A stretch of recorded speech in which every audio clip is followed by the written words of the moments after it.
Hey, good morning, friends. Mark Holmes here with my buddy Cowboy Joe Boo, and as always, thank you guys for watching, commenting, and subscribing to the Joe Boo Report. Because without you guys, this would be nothing. Literally, it would be nothing. You know, they always tell me, don't quit your day job. So I haven't, so I'm on my way to work.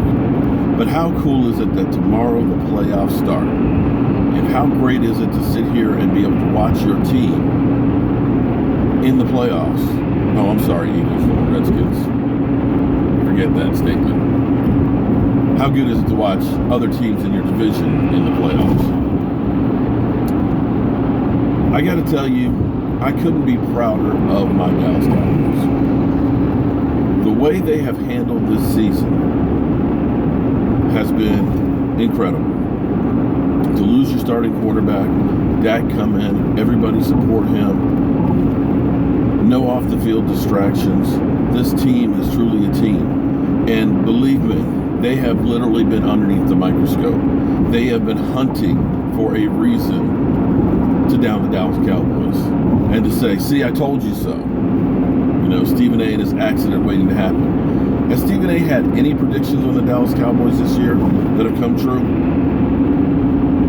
The fact that he says that the Dallas Cowboys won't make the Super Bowl, heck, that makes me actually feel a whole lot better. But here it is.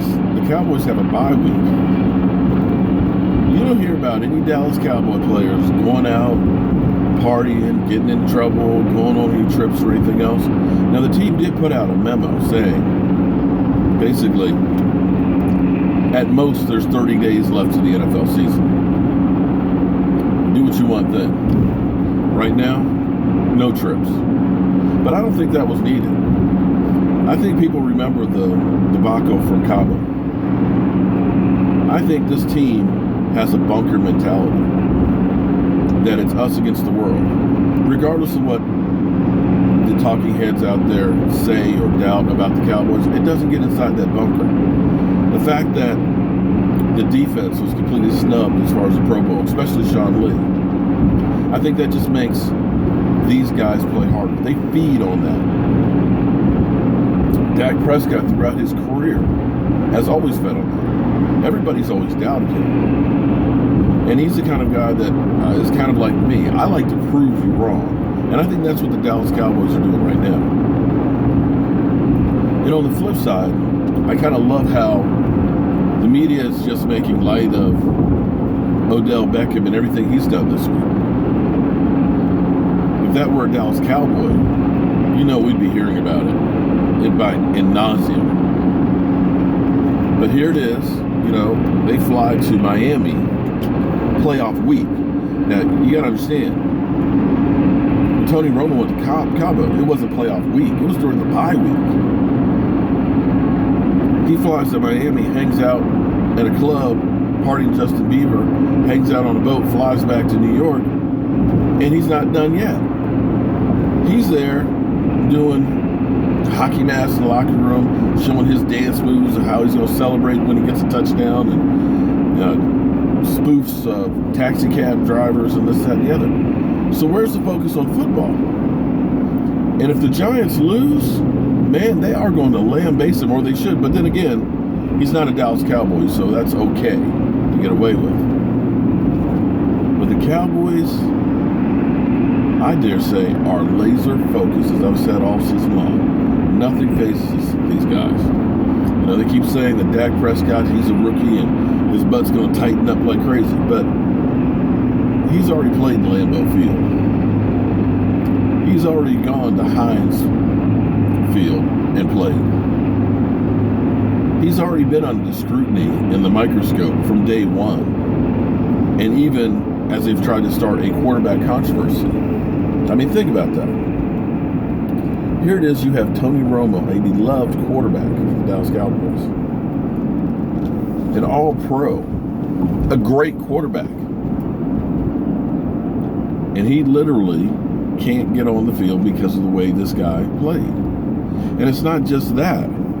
It's all of the scrutiny and everybody just waiting for him to fail. And he has stood up, grabbed the attention, and performed every step of the way. So that's why I feel good about this team. Because I don't know what the dynamic is that happened, because I wasn't always on board with everything that the Cowboys did, and I'm still not. I have never really been a Jason Garrett fan, and if you look back at my stuff, you'll know that I thought he should have been fired years ago because I didn't believe in on-the-job training. But whatever the dynamic has become, between working with Jerry and letting Jerry just go out and be Jerry, and maybe it's Stephen Jones taking over, letting Jerry still be the figurehead, but the real work is done over here with the Will McRae in the scouting department and the way the team is drafted. And as much as we like to say, oh man, Randy Gregory, that was a wasted pick, truth be told, drafting is not an exact science. You really have a 50-50 chance of hitting on every play. So you're going to have some hits, you're going to have some misses. It's just the nature of the beast. Fortunately, our first-round picks over the last 6 years or so have all panned out really well. They're all Pro Bowlers. And that's how this team is built. It's not built on the backs of free agents. It's no longer built on mortgaging the future. It's all of a sudden a team. And that's why I feel great about the Cowboys from here on out. Like I said, 3 and out. That's the new motto, guys. So as always, I want to thank you guys for watching, commenting, subscribing. If you haven't subscribed and you want to, click on the picture of Joe Boo and Sean Lee in the corner there. You know, the Pro Bowl snub. And later tonight, I'll have my AFC predictions for who's going to the Super Bowl. And if you want to, go back and check out my NFC one. Surprise, surprise, I picked the Cowboys. But I give you my reasons why I think the Cowboys have the best opportunity to make it. So as always, you guys have a great day, and can't wait to watch those playoffs.